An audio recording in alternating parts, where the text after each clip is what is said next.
दूर किसी जंगल में एक रानो चिड़िया रहती थी। वो बहुत अच्छी चिड़िया थी। वो बहुत मेहनती चिड़िया थी। उसने अपना घर भी बहुत सुंदर बनाया हुआ था। वो सारा दिन काम करती और शाम को अपने घर में आकर उसे बहुत शांति मिलती। ऐसे ही वो एक दिन सोने की तैयारी कर रही थी कि उसके दरवाजे पर कोई दस्तक देता है। ये इस समय कौन आ गया? एक बार देख लेती हूँ कि कहीं किसी को मेरी मदद की जरूरत ना हो। और फिर रानो चिड़िया दरवाजा खोल देती है। सामने कालू कौवा और गोरी कव्वी खड़े थे। आप दोनों इस समय सब ठीक तो है ना? रानो, कुछ भी ठीक नहीं है। वो हमारा घर टूट गया है। मैं और गोरी तो इसके मैके गए हुए थे। जब वापस आए तो घर टूटा पड़ा था। अब इस रात के समय में तो हम अपना घर बना नहीं सकते। सुबह को ही घर बनाने का काम शुरू करेंगे।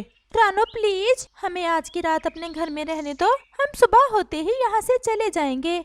अच्छा, ये बात है तो आ जाओ, लेकिन सुबह होते ही अपने घर का काम शुरू कर लेना। हाँ हाँ रानो, तुम चिंता ना करो। हम सुबह होते ही अपने घोंसले का काम शुरू कर देंगे। तुम एक नेकी और कर दो, कुछ खाने को ही दे दो। भूख बहुत लग रही है। और फिर रानो चिड़िया उन्हें खाने को भोजन दे देती है और फिर वो सब सो जाते हैं। अगली सुबह रानो चिड़िया मुंह अंधेरे ही उड़ जाती है, जबकि कालू कौवा और गोरी कव्वी अभी तक सो रहे थे। कालू भैया, अब आप उठ जाएं, सुबह हो गई है। अब आपको जाना चाहिए और अपने घोंसले का काम शुरू कर देना चाहिए। रानो चिड़िया, बस उठने ही वाला हूँ। कल दूसरे जंगल से सफर करके आया था, इसलिए थकावट कुछ ज्यादा ही हो गई है। तुम जाओ, मैं भी गोरी को उठाकर अभी चला जाता हूँ। और फिर रानो चिड़िया चली जाती है और कालू कौवा फिर से सो जाता है। ऐसे ही दोपहर हो जाती है और फिर कालू कौवे की आंख भी खुल जाती है। कालू कौवा गोरी को भी जगा देता है। गोरी, गोरी उठो, देखो कितनी दोपहर हो गई है। चलो जाकर अपने घोंसले को बनाने का काम शुरू करते हैं। कालू, आज रात कितनी अच्छी नींद आई है ना। मजा ही आ गया सोने का। कितना नरम नरम घोंसला बनाया हुआ है रानो चिड़िया ने। ऐसा घोंसला बनाने के लिए मेहनत करना पड़ती है, जो तुम कभी भी नहीं कर सकती। कालू, मैं तो कुछ और ही सोच रही हूँ। अब क्या सोच रही हो? कहीं इस घर पर कब्जा करने का इरादा तो नहीं है तुम्हारा? कालू, तुम्हें मेरे मन की बात का कैसे पता चल गया? मैं तो तुम्हारी रग रग से वाकिफ हूँ। तो फिर तुम्हारा क्या ख्याल है? वैसे मेरा भी वही ख्याल है जो तुम्हारा है। तो फिर हमें क्या जरूरत पड़ी है बाहर जाने की? चलो दरवाजा लॉक कर दो। दाना तो पड़ा ही है चिड़िया का। हम थोड़ा सा सो लेते हैं और जब चिड़िया आएगी तो हम दरवाजा ही नहीं खोलेंगे। और फिर कालू कौवा और गोरी कव्वी सो जाते हैं। ऐसे ही शाम हो जाती है। रानो चिड़िया भी दाना ढूंढकर आ जाती है। रानो चिड़िया जब आती है तो दरवाजा अंदर से लॉक था। रानो चिड़िया दरवाजा जोर से बजाती है। गोरी, लगता है रानो आ गई है। तुम ठहरो, मैं अभी इसे भगाती हूँ यहाँ से। और गोरी कव्वी खिड़की से रानो को कहती है, क्यों भी चिड़िया, क्या बात है? क्यों दरवाजा ऐसे बजा रही हो? तोड़ना है क्या? रानो चिड़िया तो गोरी की बात सुनकर हैरान रह जाती है। गोरी, दरवाजा खोलो, मैंने अंदर आना है और तुम अभी तक गए नहीं। क्यों? हम क्यों जाएं अपना घर छोड़कर? गोरी, ये तुम क्या कह रही हो? ये मेरा घर है। तुम जल्दी से दरवाजा खोलो, वरना मैं सब पक्षियों को इकट्ठा कर लूंगी। जिसे भी इकट्ठा करना है कर लो, ये हमारा घर है। गोरी प्लीज, इतना जुल्म ना करो मेरे साथ। बाहर ठंड भी बहुत ज्यादा है, तो मुझे अंदर आने दो। लेकिन गोरी कव्वी रानो चिड़िया की एक नहीं सुनती। रानो चिड़िया तो बेचारी बस बंद दरवाजा देखती रह जाती है। रानो चिड़िया इस समय बहुत बेबस थी।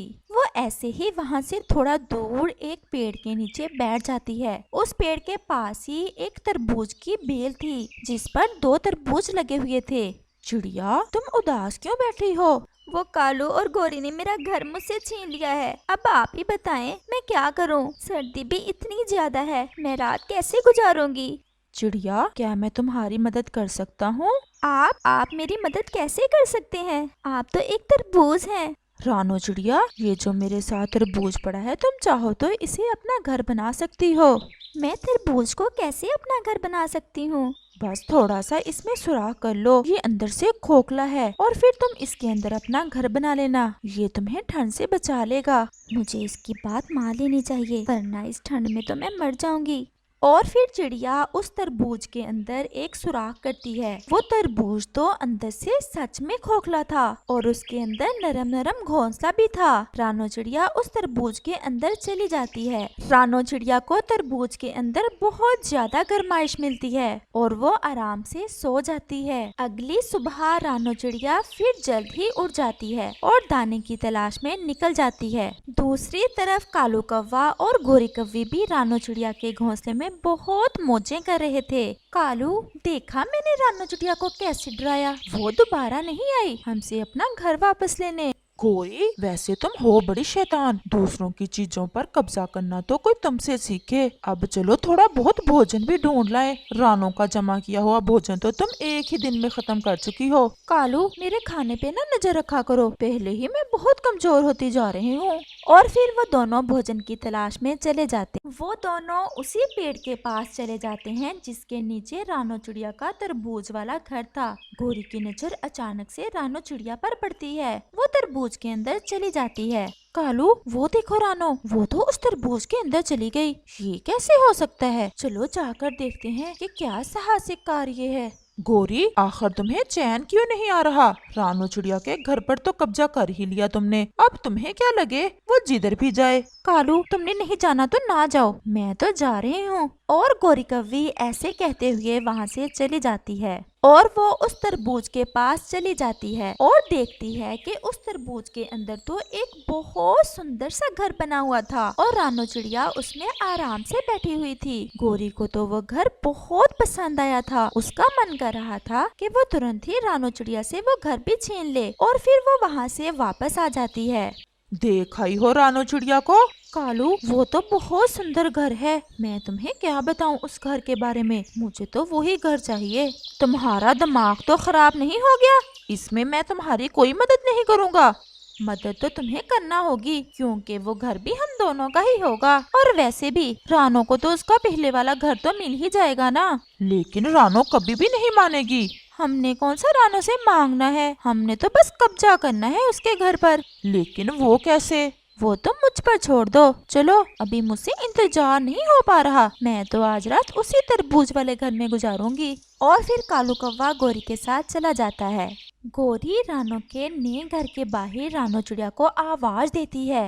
रानो चिड़िया, रानो चिड़िया, जरा मेरी बात सुनो, बहुत जरूरी बात है। और रानो चिड़िया गोरी की आवाज सुनकर बाहर आ जाती है। अब क्या बात है, क्यों आई हो मेरे पास? रानो, मैं तुम्हें बुलबुल का संदेश देने आई हूँ। उसकी तबीयत तो बहुत ही खराब है। तोता भी कह रहा था कि शायद बुलबुल का आखिरी समय आ गया है। बुलबुल तुम्हें बुला रही है, वो तुमसे एक बार मिलना चाहती है। गोरी की बात सुनकर रानो चिड़िया तुरंत वहाँ से चली जाती है। गोरी, इस बार रानो खामोश नहीं बैठेगी, तुम अभी भी बाज आ जाओ अपनी हरकत से। लेकिन गोरी के दिमाग में तो रानो के घर पर कब्जा करने का भूत सवार था। वो तुरंत ही घर के अंदर जाकर घोंसले में बैठ जाती है और कालू कौवा भी बेबस होकर गोरी के पीछे चला जाता है। रानो चिड़िया जब बुलबुल के घर पहुंचती है तो बुलबुल तो बिल्कुल ठीक थी। बुलबुल, क्या हुआ है तुम्हें? रानो, मुझे तो कुछ भी नहीं हुआ है, मैं तो अच्छी भली हूँ तुम्हारे सामने। गोरी ने एक बार फिर से मुझे धोखा दे दिया। क्या हुआ रानो? मैं तुम्हें बाद में बताऊंगी, अभी मुझे जल्दी से जाना होगा। और रानो चिड़िया जल्दी से वहाँ से चली जाती है। जब वो अपने तरबूज वाले घर में पहुंचती है तो देखती है कि गोरी और कौवा तो उसके घर में घोंसले के अंदर बैठे हुए थे। गोरी, तुमने मुझसे झूठ बोला और अब तुम मेरे घर के अंदर क्या कर रही हो? चलो निकल जाओ यहाँ से। वो तो अब हम नहीं निकलेंगे, तुम जाओ यहाँ से और ले लो अपना पहले वाला घर, मुझे तो अब ये घर पसंद आ गया है। और रानो चिड़िया वहाँ से खामोशी से चली जाती है। हैं? ये रानो ने कोई शोर क्यों नहीं डाला? चुप करके इतनी आसानी से कैसे चली गई? गोरी, मुझे तो लगता है कि रानो की खामोशी हमें ले डूबेगी। तुम कभी अच्छी बात ना निकालना मुंह से, जैसी काली शक्ल वैसी ही बात करते हो। और कालू कौवा खामोश हो जाता है और फिर ऐसे ही रात हो जाती है और साथ में गहरे बादल भी आ जाते हैं और देखते ही देखते तेज बारिश बारिश शुरू हो जाती है। रानो चिड़िया तो अपने घर में बैठी बारिश के मजे ले रही थी, जबकि ज्यादा बारिश होने के कारण जमीन पर हर तरफ पानी ही पानी हो जाता है, जिस कारण तरबूज वाला घर पानी के ऊपर तैरने लगता है। गोरी की तो चीखें निकल रही थी। देखते ही देखते वो तरबूज पानी में डूब जाता है और जालम अपने अंजाम को पहुंच जाता है। इस कहानी से हमें सीख मिलती है कि हमें कभी भी किसी की चीज पर कब्जा नहीं करना चाहिए, क्योंकि बुरे काम का अंत भी बुरा ही होता है। गोरी बस कर जाओ, सुबह से इतनी ज्यादा पानी पूरी खाए जा रही हो, पेट फट जाएगा तुम्हारा। कालू जी, तुम हर समय मेरे खाने पर नजर रखा करो। आखिर मैं मालकन हूँ इस पानी पूरी की दुकान की। मैं जितनी मेरा मन चाहे उतनी ही खाऊंगी। कालू कव्वे और गोरी कव्वी ने जंगल में पानी पूरी की दुकान लगाई थी। वो पानी पूरी बहुत ज्यादा स्वादिष्ट थी। सब पक्षी कालू और गोरी कव्वी की पानी पूरी खाने के बारे में सोच रहे थे। तोते, क्या तुमने खाई है कालू से पानी पूरी लेकर? कबूतर यार, मैं क्या तो था, लेकिन वो तो बहुत ज्यादा महंगा है। एक अमरूद था मेरे पास, लेकिन वो तो एक प्लेट पानी पूरी के बदले 2 अमरूद मांग रहा था। तो फिर क्या नहीं खाओगे तुम अब? खाऊंगा तो जरूर। मैं एक और अमरूद ढूंढ कर लाया हूँ और अब जा ही रहा हूँ। मेरे पास भी ये सरसों के दाने हैं, चलो फिर दोनों इकट्ठे ही चलते हैं। ये दाने खा खा कर मेरा तो मन उकता गया है। और फिर तोता और कबूतर कव्वे की दुकान पर पानी पूरी खाने चले जाते हैं।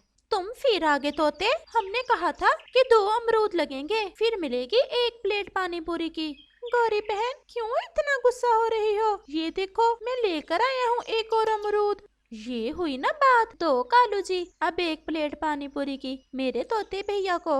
गोरी बहन, ये सरसों के दाने हैं, होते तो ये भी बहुत स्वादिष्ट हैं, लेकिन मैं तो ये सरसों के दाने खा खा कर उकता गया हूँ। आप ये रख लो और मुझे भी 1 प्लेट पानी पूरी की दे दें।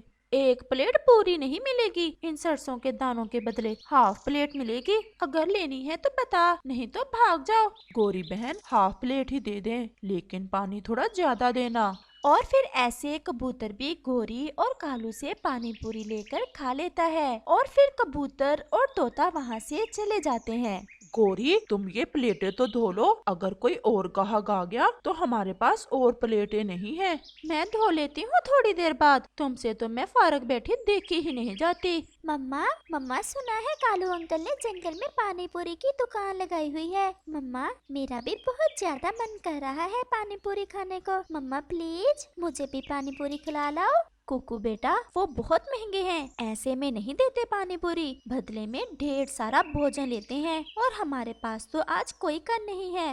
मम्मा चलो फिर मुझे ऐसे ही दिखा लाओ, मैं वहाँ जाकर पानी पूरी खाने की जिद नहीं करूँगा, बस देखकर ही आ जाऊँगा। कुकू, देखने से क्या तुम्हारा पेट भर जाएगा? तुमने अभी थोड़ी देर पहले दाने खाए तो हैं। मम्मा प्लीज दिखा लाओ। लेकिन वहाँ जाकर खाने की जिद ना करना।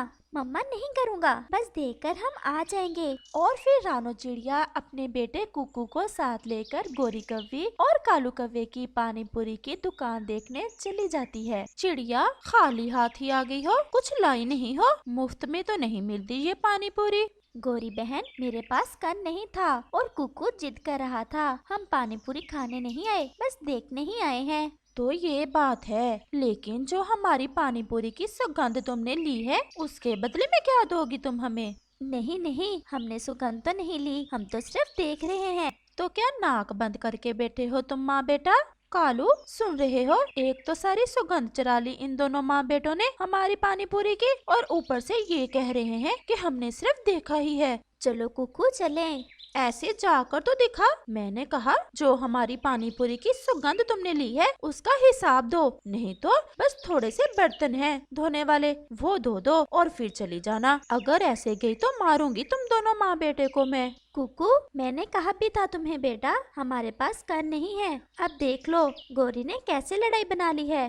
मम्मा सॉरी, मैं फिर ऐसा नहीं करूँगा। और फिर रानो चिड़िया उनके बर्तन धोने लग जाती। गोरी और कालू की दुकान की खबर मिट्ठू राजा तक भी पहुंच जाती है। मंत्री, सुना है कोई दुकान बनी है जंगल में पानी पूरी की?